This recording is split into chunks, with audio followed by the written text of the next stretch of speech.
नमस्कार दोस्तों। हमने इतिहास विषय की एमसीक्यू शुरू की थी जिसमें हम सिंधु घाटी सभ्यता के क्वेश्चनों को सॉल्व कर चुके हैं। अब हमने नया टॉपिक शुरू किया है, वैदिक संस्कृति। यह टॉपिक परीक्षा के लिए महत्वपूर्ण टॉपिक है। यहाँ से हर परीक्षा में क्वेश्चन पूछे जाते हैं। कल हमने इसके कुछ क्वेश्चन सॉल्व किए थे। आज हम आगे के क्वेश्चनों को सॉल्व करेंगे। आज का पहला क्वेश्चन है, अंग का उल्लेख सर्वप्रथम किसमें मिलता है? अथर्ववेद में, ऋग्वेद में, सामवेद में, यजुर्वेद में। अंग राज्य का जो उल्लेख है वो सर्वप्रथम हमें अथर्ववेद में मिलता है। अथर्ववेद में कुरुक्षेत्र, अंग व मगध का उल्लेख हमें प्राप्त होता है। नेक्स्ट क्वेश्चन है, वैदिक साहित्य में सभा और समिति को किस देवता की दो पुत्रियां कहा गया है? इंद्र, अग्नि, प्रजापति, रुद्र। वैदिक साहित्य में सभा और समिति को प्रजापति की दो पुत्रियां कहा गया है। नेक्स्ट क्वेश्चन है, कौन सी बात ऋग्वैदिक स्त्रियों के संदर्भ में नहीं है? यानी यहाँ पूछा है सही नहीं है। वे सभा की कार्यवाही में भाग लेती थी, वे युद्धों में सक्रिय भाग लेती थी, वे यज्ञों का अनुष्ठान करती थी, रजस्वला होने के पहले उनका विवाह हो जाता था। तो ऋग्वैदिक काल की जो स्त्रियां हैं उनके संबंध में जो कथन सही नहीं है वो है वे युद्धों में सक्रिय भाग लेती थी। नेक्स्ट क्वेश्चन है, ऐत्रेय ब्राह्मण के अनुसार कहाँ के शासक सम्राट की उपाधि धारण करते थे?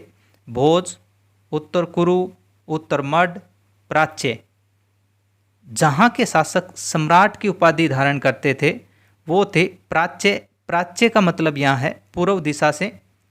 ऐत्रेय ब्राह्मण के अनुसार पूर्व दिशा में राजा सम्राट, पश्चिम दिशा में सौराट, उत्तर दिशा में विराट तथा दक्षिण दिशा में भोज एवं मध्य देश में राजन कहलाता था। नेक्स्ट क्वेश्चन है, जनक एवं याज्ञवल्क्य कथानक कहाँ मिलते हैं? बृहदारण्यक उपनिषद में, शतपथ ब्राह्मण में, ऐत्रेय ब्राह्मण में, कठोपनिषद में। जनक तथा याज्ञवल्क्य के जो कथानक है वो हमें बृहदारण्यक उपनिषद में प्राप्त होते हैं। नेक्स्ट क्वेश्चन है, ग्रंथों में से प्रमुखतः किसमें यज्ञ वेदियों के निर्माण का वर्णन मिलता है?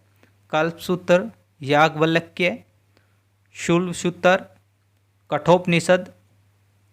यज्ञ वेदियों के निर्माण का वर्णन हमें प्राप्त होता है वो होता है शूलसूत्र में। नेक्स्ट क्वेश्चन है, ऋग्वेद में यदुजन का अधिकतर युग किसके साथ बना है? पूषण, तर्वुस, रुद्र, यम। यदुजन का जो युग बना है वो बना है तुर्वस के साथ। तुर्वस और यदु जातियाँ पंचमानुषों में गिनी जाती है और इन्हें एक जगह दास भी कहा गया है।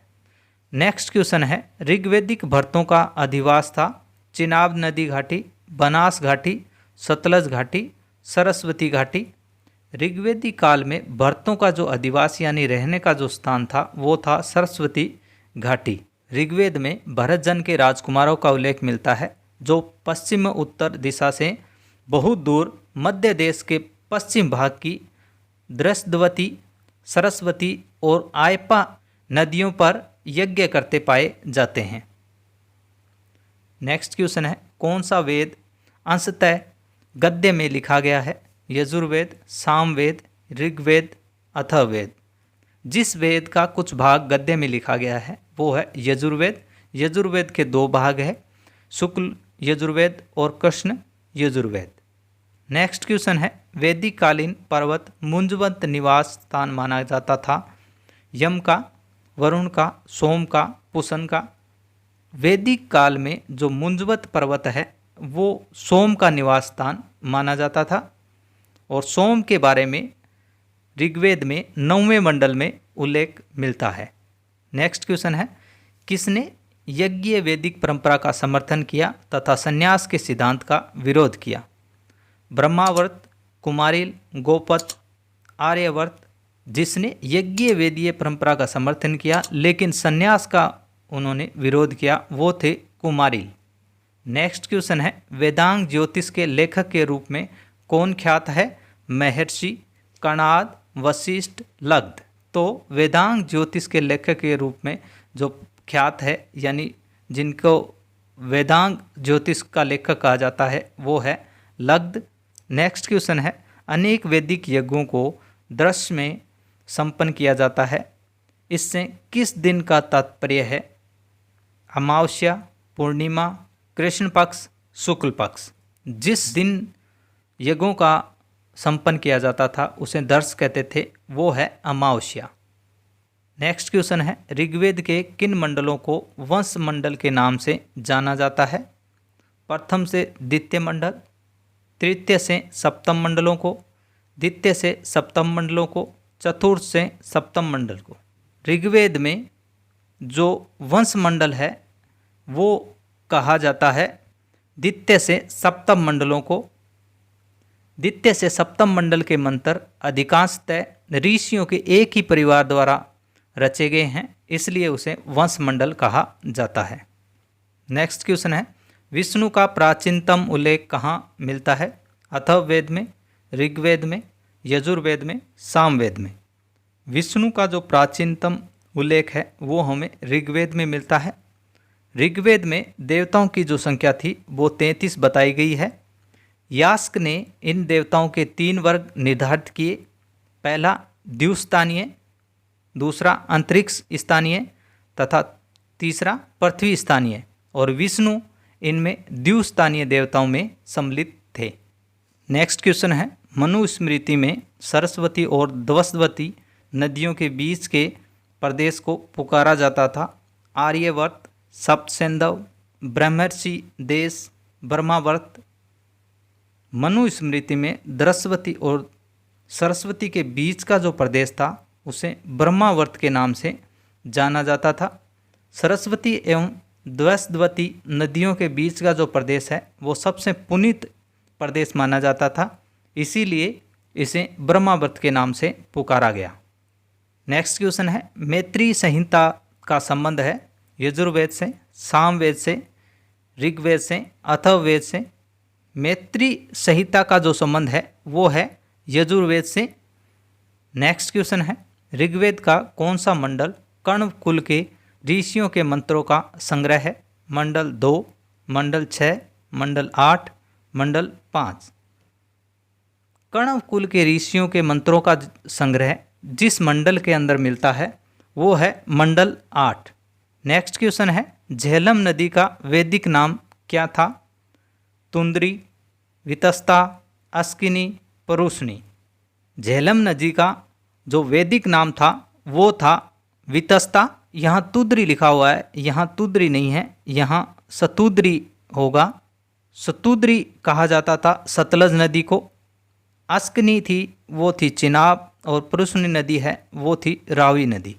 नेक्स्ट क्वेश्चन, किसमें विधेय माधव कथा का वर्णन है जिसे आर्य संस्कृति के सरस्वती क्षेत्र से पूर्व दिशा में प्रसार का प्रमाण माना जाता है? ऐत्रेय ब्राह्मण में, तैत्तिरीय ब्राह्मण में, पंचविश ब्राह्मण में, शतपथ ब्राह्मण में। विधेय माधव की जो कथा है उसका वर्णन हमें शतपथ ब्राह्मण में मिलता है। नेक्स्ट क्वेश्चन, किस ग्रंथ में जल प्लावन की कथा का वर्णन है? शतपथ ब्राह्मण, गोपथ ब्राह्मण, ऐत्रेय ब्राह्मण, कौस्तिकी ब्राह्मण। जल प्लावन की जो कथा है उसका वर्णन हमें शतपथ ब्राह्मण में मिलता है, और शतपथ ब्राह्मण है वो यजुर्वेद का ब्राह्मण है। गोपथ है वो अथर्ववेद का ब्राह्मण है। ऐत्रेय और कौस्तिकी ब्राह्मण जो है वो ऋग्वेद के ब्राह्मण है। नेक्स्ट क्वेश्चन है, यज्ञ संपादन का निरीक्षण किसका कार्य था? श्रोता, उद्गाता, ब्रह्म, अधर्वयु। यज्ञ समापन का जो निरीक्षण का कार्य करता था वो था ब्रह्म। नेक्स्ट क्वेश्चन है, उपनिषदों के काल में अज्ञात शत्रु कहाँ का राजा था? अंग, कौशल, विदेह, काशी। अज्ञात शत्रु राजा था वो था काशी का। नेक्स्ट क्वेश्चन है, किसे वैदिक साहित्य में प्रजापति का एक रूप में कहा गया है? वराह, सोम, अग्नि, मित्र। वैदिक साहित्य में प्रजापति का एक रूप कहा गया है वराह को। शतपथ ब्राह्मण में प्रजापति को प्रजावर्ग का सृजनकर्ता कहा गया है।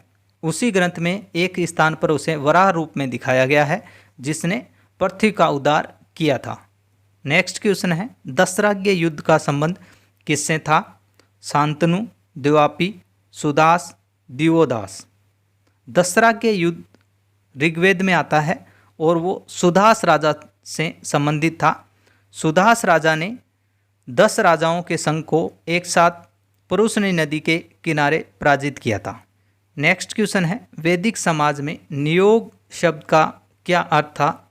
किसी सामंतीय परिवार की महिला द्वारा कुंवारी रहने की शपथ, निसंतान विधवा द्वारा पुत्र प्राप्ति हेतु अपने देवर के साथ संभोग, किसी महिला द्वारा स्वतंत्र रूप से यज्ञ का संपादन, पति की मृत्यु पर विधवा द्वारा प्रतीक सती होना। नियोग शब्द का जो अर्थ था वैदिक समाज में वो था निसंतान विधवा द्वारा पुत्र हेतु अपने देवर के साथ संभोग, जबकि किसी सामंतीय परिवार की महिला द्वारा कुंवारी रहने की जो शपथ थी उसे अमाजू कहा गया है।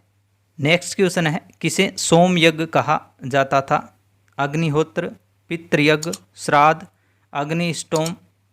सोम यज्ञ कहा जाता है वो अग्निष्टोम यज्ञ को कहा जाता था। नेक्स्ट क्वेश्चन है, ऋग्वैदिक समाज में गोप शब्द का प्रयोग होता था जनता के लिए, राजा के लिए, समाज के लिए, युद्ध के लिए। गोप शब्द का प्रयोग ऋग्वैदिक समाज के अंदर राजा के लिए प्रयुक्त होता था और ऋग्वैदिक काल का राजा एक कबायली मुखिया से अधिक कुछ और न था। यह एक पुरोहित और रण योद्धा के रूप में काम करता था। उसे जनस्य गोप या गोपति तथा जनराज्य कहा जाता था। नेक्स्ट क्वेश्चन है, आर्यों के बारे में किसके लेख प्रसिद्ध है? झा एवं श्रीमाली, दयाराम साहनी, बाल गंगाधर तिलक, केसी श्रीवास्तव। आर्यों के बारे में जो लेख है वो ज़्यादा प्रसिद्ध है, वो है बाल गंगाधर तिलक के। बाल गंगाधर तिलक ने ज्योतिष एवं खगोल शास्त्र के आधार पर यह मत व्यक्त किया था कि आर्यों का आदि देश उत्तरी ध्रुव था। आज का अंतिम क्वेश्चन, उत्तर वैदिक युग में मजबूत राज्य पैतृक परिवार थे, सहकारी खेती, सामाजिक और आर्थिक संपन्नता। तो उत्तर वैदिक काल के अंदर पैतृक परिवार स्थित थे, यह सही है। धन्यवाद। वीडियो को लाइक करें, शेयर करें, कमेंट करें और चैनल को सब्सक्राइब करें। घंटी के बटन को दबाएं ताकि नई वीडियो की नोटिफिकेशन आपको मिलती रहे। मिलते हैं नेक्स्ट वीडियो में नए क्वेश्चनों के साथ। जय हिंद, जय भारत।